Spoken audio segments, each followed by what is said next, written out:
Halo Jabra Tim. Ada sesuatu yang lagi rame nih. Lu harus kasih dia kesempatan lagi. Di atas kertas lo semuanya harusnya menang. Ada bahasan yang paling ditunggu-tunggu.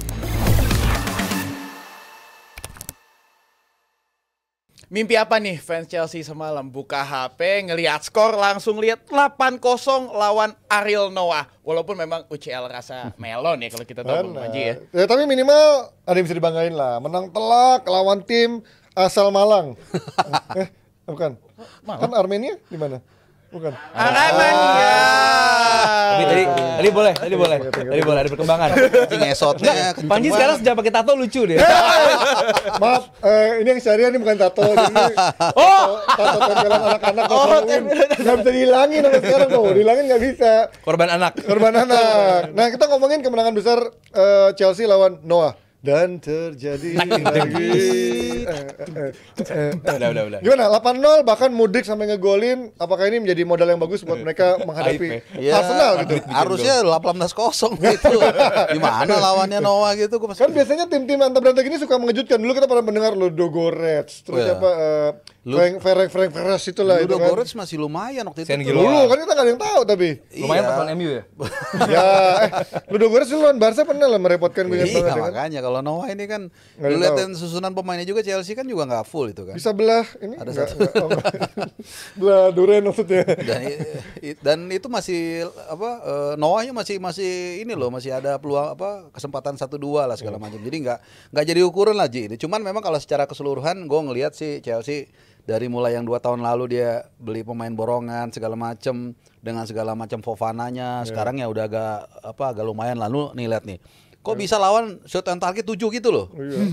Ya oke lah, ini mungkin yang benar-benar peluang emas ada 4-5 ya, sisanya isi shot lah. Tapi kan menurut gue yang enggak layak lah tim dari Armenia bisa, dan pertama kali di ini kali ya di Eropa ya kalau nggak salah ya. Brest pertama kali Liga Champions pertama nggak pernah kalah. Brest Ya, jago gila. beda liganya, Ligue 1 beda lah. Dia kan ketemunya PSG tiap minggu. Ketemu ini siapa Armenia gue nggak tahu. Dia liganya. montok ya si Bres ya. Terus ini yang golin ada Dari tadi nih. ada Giu, ada Mudryk, ada Joao Felix. Ini kesempatan nggak sih buat mereka di saat Chelsea yang lagi kemarin juga hasil-hasilnya nggak bagus. Ini waktu mereka untuk bisa menunjukkan kita bisa loh ngasih sesuatu juga buat Chelsea di saat main lo lagi pada buntu, Palmer lagi buntu. Gue sih memilih untuk tidak mengecilkan kemenangan Chelsea ini karena lawannya emang tim antah berantah. Lu boleh lawan lu tim jelek, kalau lu jelek juga gimana? Iya, banyak yang terjadi seperti itu. Banyak tim kan besar. terjadi kan, Ji? Jadi gue buat mau gua- nyebut tapi ntar aja. Tadi aja. bilang, nggak move on gitu. Iya, Ten Hag ya. Gue sih pengen angkat topi buat siapa Chelsea Maresca. karena lihat Giu gue lihat Ya. gimana golnya dia. Yes, salah passing. Cuma kalau dia nggak ngepres nggak dapet juga itu bola. Dia ngepres lawan gitu. Bisa aja dia sekedar nunggu crossing dari sayapnya. Cuman enggak. Dia bener ngejar sendiri bolanya, dan gimana ketenangan seorang Mudryk juga. Mau dibilang ya emang levelnya Mudryk di sini ya enggak juga. Cuman Mudryk perlu momen untuk mendapatkan momen anginnya lagi. Ingat, Mudryk ini bukan pemain jelek. Serius deh, Mudryk ini bukan pemain jelek. Sama kayak Anthony bukan pemain jelek sebenarnya. Di Ajax bagus. Kan di Ajax iya dong. Lu mau ngomong apa Ji? Ji, keluarkan Ji. Dia emang bukan pemain jelek, Iya. pemain. Enggak, masalahnya kan kalau Biasa. Anthony kan gara-gara 100 jutanya kan. Ya Mudryk juga sama Pak. Iya, Di satu gara-gara juta. harganya kan semua kan ngeliatnya ke situ kan. Ya, Cuman dibilang nggak worth it jadinya. makanya pemain-pemain kayak begini tuh butuh momen, butuh waktu, butuh kesempatan, butuh menit bermain untuk dia mengeluarkan potensi terbaiknya. Dan privilege untuk Chelsea bisa mendapatkan 2 tim yang hampir berbeda di Liga dan di Eropa. Ini juga sebuah hal yang bagus gitu. Maresca kita lihat dia pernah dilatih sama pelatih-pelatih hebat juga, Lippi, Ancelotti. Artinya dia benar-benar mendapatkan input sebagai pelatih yang bagus. Gue di awal pikir Chelsea atau Maresca bakal pertama cabut dari Premier League sebagai pelatih yang dipecat, karena emang pre-season mereka emang berantakan banget. Cuman makin kesini makin bagus Chelsea, sekarang di atas Arsenal. Peringkatnya juga ya, peningkatan ada juga, nggak cuma pemain, pelatih pun juga butuh dikasih waktu. Dan saat dikasih waktu kita lihat Maresca seperti apa. Dan kemenangan kemarin dari Chelsea ini kemenangan yang penting banget gitu. Kalau untuk apakah ini modal berharga untuk dia menghadapi Arsenal? Enggak, every game different case, bakal menjadi situasi yang berbeda. Cuman bahwa Chelsea sekarang punya banyak opsi untuk bikin gol, yes. Lini pertahanan mereka juga pasti ini bakal berbeda saat menghadapi Arsenal nanti, baik kiper dan juga backnya. Jadi buat gue ini momen yang penting banget buat Chelsea, kemenangan yang juga cukup penting. Cuma balik lagi, ini bukan dari akhir segalanya gitu. Chelsea masih panjang perjalanannya menemukan skema terbaiknya juga. Berharap yang pemain cedera segera pulih juga ya ini hal yang bagus lah buat Chelsea. Jangan nggak sih Omar Pak melihat Chelsea sekarang bahkan ada di atas Arsenal tadi kan, walaupun poinnya sama, tapi baru 10 pekan ini tiba-tiba bisa di atas Arsenal. Berarti kan progresnya jauh yang ditunjukkan daripada Graham Potter ataupun seorang Pochettino kan? Iya, menurut gue ini nggak tiba-tiba ya. Artinya gue percaya kalau tim itu terus main bersama, pelan atau pasti mereka akan dapat chemistry-nya. Itu memang kalau kita balik lagi ingat tahun lalu 2 tahun lalu ya, waktu mereka gabrukan terus pemain aneh-aneh semua ditaruh itu. Iya, 2 tahun lalu. Itu kan kayak orang panik buying ya. Tapi ya karena plan mereka main terus ya dapat polanya juga. Kalau itu gue lihat sih sesimpel itu. Plus memang ada faktor juga Cole Palmer yang memang perform di sisi penyerangan. Ini juga membantu. Dan nanti kalau kita sedikit maju ya ke lawan Arsenal, ini juga pertandingan yang gak gampang. Arsenal kacrut banget menurut gue musim ini, ditambah lagi banyak pemain yang cedera nanti. Untuk Chelsea sendiri gue nggak tahu ya, Cole Palmer apakah bisa main, tapi feeling gue bisa main. Jadi it's gonna be a hard game buat Arsenal nanti menurut gue. Kalah gitu Arsenal maksudnya. Hard game kan belum tentu kalah. Padahal Arteta ngasih itu preskon yang meyakinkan kan, dia bilang kalau kita main lawan Inter seperti lawan Inter ini kita pasti akan menang lawan Chelsea. Tim ini agak seperti susah waktu menang. yang sebelumnya lawan Liverpool dia dia bilang begitu bahwa kan. ini tim yang gue pengen tuh kayak begini mainnya. Yes, emang Arsenal menyerang, banyak peluang di depan, cuma balik lagi dan lagi Belum ketajaman. striker. Clinical di depan itu emang belum ada. Nah, saat menghadapi Chelsea gimana ya? Balik lagi aliran bola, gol itu nggak cuma dari Saka, saat Saka dimatikan, apalagi nanti bisa si siapa namanya si Kukurea yang megang atau nanti Vega yang megang juga back bagus gitu. Jadi ya buat gua Arsenal harus lebih punya kreativitas, nggak lagi ngandelin set piece lewat corner lagi. Saat menghadapi Chelsea, apa yang gue takutkan dari Chelsea bukan serangan mereka, justru transisi mereka. Dari Arsenal kehilangan bola dan transisi mereka itu cepat banget saat menghadapi Liverpool, saat menghadapi Newcastle juga. Newcastle pun kan bagus transisinya, tapi benar-benar keredam sama Chelsea dan benar-benar kelihatan transisi mereka bagus. Jadi beberapa pemain mungkin diistirahatkan sama Chelsea untuk di Premier League nanti ya. Ini privilege lagi, gue bilang privilege saat Chelsea punya tim yang segitu besarnya. Palmer kan nggak didaftarkan kan di Eropa. Jadi enak banget gitu. Jadi Palmer punya jam yang istirahat yang lebih bagus. Bukan gue lagi mengecilkan, lu takut Arsenal jam istirahatnya lebih dikit dibandingkan Chelsea pemain intinya. Bukan ya. Ini privilege, nggak semua tim punya, dan Chelsea punya itu. Tim yang didaftarkan banyak banget. Jadi ya buat gue nanti pertandingan akan ditentukan lewat transisi. Arsenal pun juga sebenarnya saat transisinya keluar bagus. Yes, mereka termasuk yang bagus transisinya. Cuman kan Arsenal kan sekarang lebih apa? Passing. Begitu ke Rosette, crossing, mengharapkan ada pemain-pemain yang bisa bikin error nanti di back lawan bikin error, lu bikin sesuatu nggak lagi seklinis biasanya Arsenal. Sama kalau gue lihat satu lagi ya kan, soal tadi udah dibahas secara teknikal, kemudian juga mentality.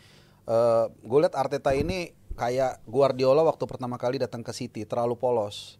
Gue inget banget waktu Guardiola itu tahun pertama di City, dia tuh nggak juara menurut dia karena dia terlalu gas terus mesinnya. Ketika udah unggul 1-0, 2-0, 3-0 dia terlalu ngotot dan akhirnya berapa kali mereka kena comeback. Nah demikian juga dengan Arteta. Kalau kita ingat 2 musim lalu ketika nggak juara kan waktu ada pernah juara dia Pak. Waktu dia nggak jadi juara, sorry, nggak pernah juara. Emang nggak pernah juara. Gue masih ada catatannya nih, bulan April tahun 2003 dia 2023 sorry. Dia unggul dari Liverpool dalam 28 menit pertama. Kemudian di comeback jadi 2-2. Lu dalam kondisi 2-0 dengan superior waktu itu menurut gua Arsenal lebih kuat dari Liverpool. Lu nggak bisa jaga sampai at least half time atau menit ke-60 untuk jaga keunggulan. Akhirnya di comeback 2-2. Even minggu berikutnya tanggal 16 bulan April lawan West Ham yang waktu itu juga lebih lagi. Dalam waktu 10 menit dia unggul 2-0.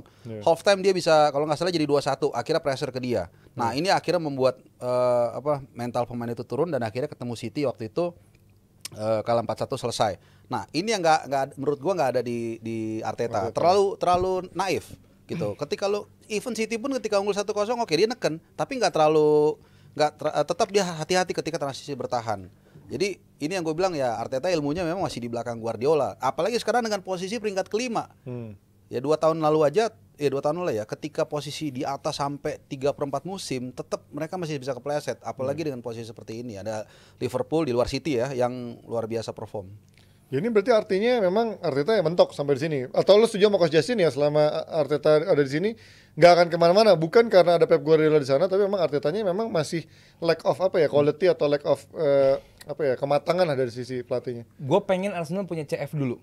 Oke, itu dia kuncinya ya. Gue pengen punya Arsenal punya CF dulu, punya seorang forward yang emang clinical, sampai abis itu mentok juga, ya berarti emang pelatih nih. Tapi masalahnya kan dia yang nggak mau kan, maksudnya emang dia nggak pernah memprioritaskan striker sebenarnya kan.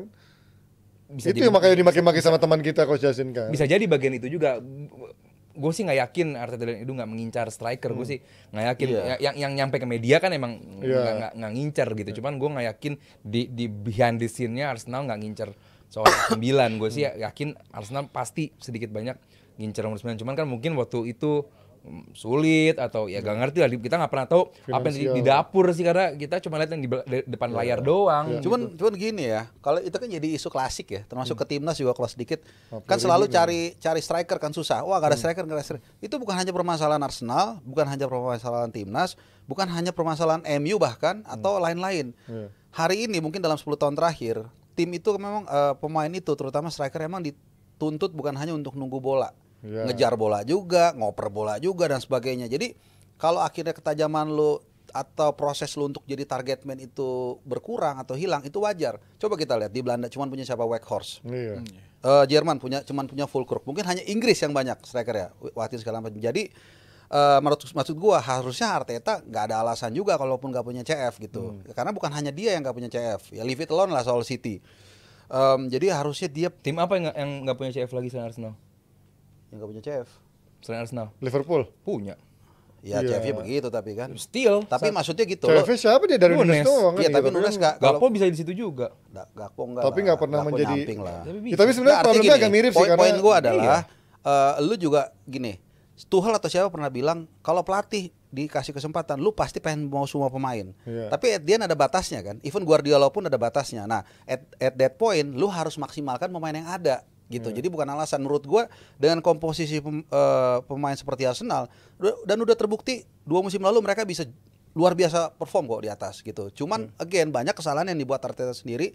Akhirnya yang sebenarnya dia bisa achieve itu nggak terjadi gitu loh. Gue nggak bilang Arsenal dengan materi yang ada lu harus bisa juara tiap tahun, nggak. Tapi paling nggak yang 2 musim lalu itu menurut gue itu the best option lah, the best chance. The best option mas, Bang, atau tim lainnya malah lagi turun. Wah nggak perform kalau 2 musim lalu menurut gue. Chelsea-nya, Liverpoolnya. Ya itu kombinasi lah bisa. Tapi memang 2 musim lalu perform. Musim lalu lumayan. Tapi City lagi perform banget. Nah musim ini Rodri sebenarnya kan itu yang sering kita bahas kan. Wah Rodri lagi patah kaki nih. Mungkin bisa. Liverpoolnya tiba-tiba perform. Sekarang Arsenal peringkat 5. Nah ini kalau ini kombinasi di kita lagi. Arsenalnya lagi boyo, tim-tim lainnya aja bagus. Ya udah susah musim ini. Gitu kalau menurut gue. Tapi akankah nantinya Arsenal bisa memaksimalkan pemain-pemain yang ada sekarang, apalagi dengan kembalinya Odegaard nantinya menghadapi Chelsea? Datang kemungkinan kan, karena kemarin precaution nggak dimainin kan. Iya. Buat di lawan. Mungkin cuma Declan Rice aja yang nggak bisa nantinya. Main Declan Rice kemungkinan. Oh main malah. Nah ini dia sekarang kan agak silih berganti nih ya, cedera-cedera. Terakhir kalau gue nggak salah Merino juga ada masalah nih, gue nggak ngerti bener Karena atau kepalanya itu ditonjok. mungkin ya, gitu. Nah jadi dengan kondisi pemain, nah ini dia mungkin ya. Nah Partey. ini nggak tahu ya, Declan Rice gue paling worried sih kalau nggak ada ya. Kalau ada tuh gue lebih tenang. Makanya kemarin begitu gue lihat line up lawan Inter Milan nggak ada Declan Rice, agak worried juga. Meskipun mainnya ternyata lumayan ya. Nah Partey gue inget banget nih, menit kedua udah langsung salah umpan di tengah. Ingat banget gue. Ini waduh gue bilang. Kalau seorang gelandang menit 2 langsung salah umpan di tengah lo itu awal-awal itu. Palmer sama Jackson nggak kebalik ya. Iya. Palmer Jackson, terus satu Neto di kiri, Madueke di kanan. Ya pokoknya kira-kira Rhys gitu James, lah. oh ya kemarin Rhys James di kiri benar. Di kiri ya. Enzo kemana Enzo? Jangan, udah bener kayak begini. Tapi ada kemungkinan juga Palmer bakal nggak main nantinya. Apakah Enzo nanti akan Walaupun menggantikan posisi atau dari Palmer? Kunku. Iya kemarin juga cetak resultnya. Iya. Timber sih ya, Timber juga mungkin salah satu apa ya blessing in disguise, mainnya bagus kemarin, ada berapa kali di overlap. Enggak, kemarin bener Rhys James di kiri kok kemarin. Iya bener, ini backnya mah Kemarin bener. Gue juga kaget lihat Rhys James kemarin main di kiri. Anjir, kok pindah-pindah ke kiri. Terus mainnya lumayan juga ya. Gue feeling apa coba? Ngincer back kiri timnas. Iya, gue juga sama. Karena spotnya kosong juga ya. Gue karena nge-back kiri timnas Karena nggak ada. Nggak ada, iya. Nyari Trippier dicoba di kiri. cuman sekarang show Trippier doang. begini. Kalau show nggak ada yang jalan sama sekali Gue semua. sih feeling Rhys James mengincar back kiri timnas. That's why beberapa kali ditaruh back kiri walaupun emang belum maksimal. Iya. Oke, kalau tadi ngeliat prediksi kalian gimana? Chelsea lawan Arsenal. Menang Arsenal Menang Arsenal. Walaupun di Stamford Bridge.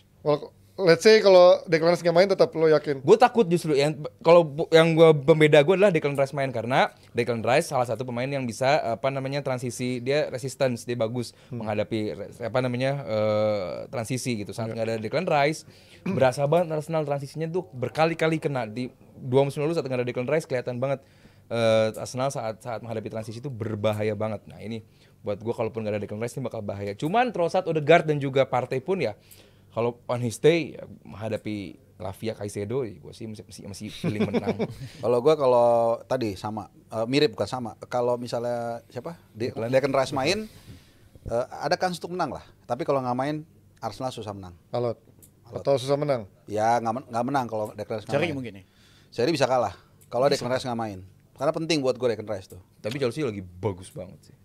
Lagi fase terbaik. Cuman ya, gue pengen ini jadi momentum gitu loh, momentum buat Arsenal untuk balik lagi ke on winning track gitu. Maksud gue, ya lu masih mau gimana nih, mau juara apa enggak nih gitu loh. Tapi menurut lo di kemarin Chelsea waktu lawan MU apa yang bikin dia jelek?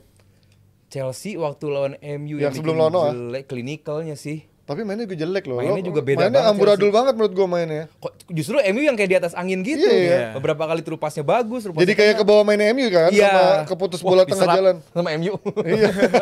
Diserap sama MU. Ayo jelek lu. Iya, gue bener, kok jadi mainnya jadi kayak sama gini. Gue pikir Chelsea udah di atas MU dari sisi permainan ya. Itu bisa keluar nanti saat menghadapi Arsenal. Bisa juga Chelsea yang saat menghadapi Newcastle gitu keluarnya bagus banget. Gitu. Waktu lawan MU kan pelatihnya udah Nistelrooy.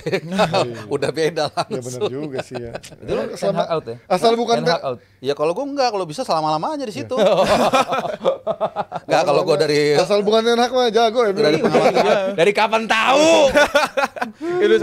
Dia nggak bisa ngontrol ruang ganti sih, sesederhana itu. Berapa kasus dari awal kan udah gue bilang kasusnya si siapa tuh yang abuse sex tuh.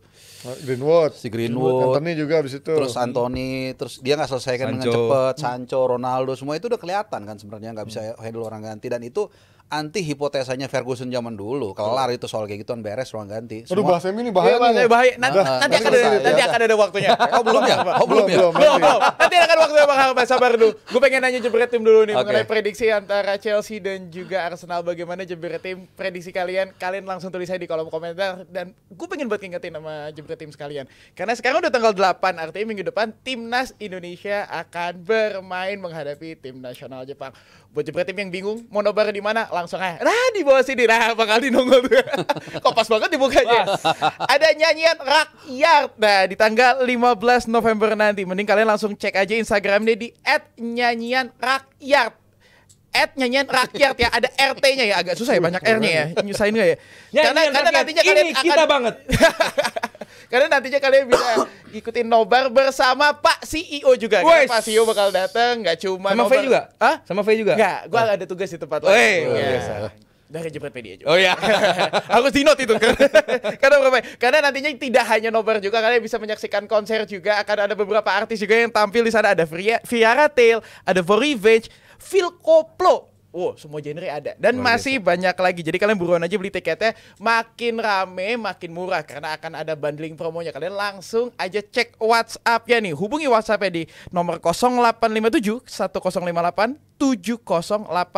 Atau kalian bisa langsung klik link bio Instagramnya di @nyanyianrakyat. Nah, ini nomornya di bawah nih. 0857 1058 7086. Capture ya, ada mukanya gue ya. Ada muka gue nggak? Aduh, telat lagi. Nggak apa-apa. Ya udah, kalian bisa kontak langsung Instagramnya dari Nyanyian Rakyat. Sekalian juga kontak WA-nya, karena sesaat lagi kita akan membahas topik yang tidak kalah menarik. Halo Jebret Tim. Ada sesuatu yang lagi rame nih. Lu harus kasih dia kesempatan lagi. Di atas kertas lo semuanya harusnya menang. Ada bahasan yang paling ditunggu-tunggu.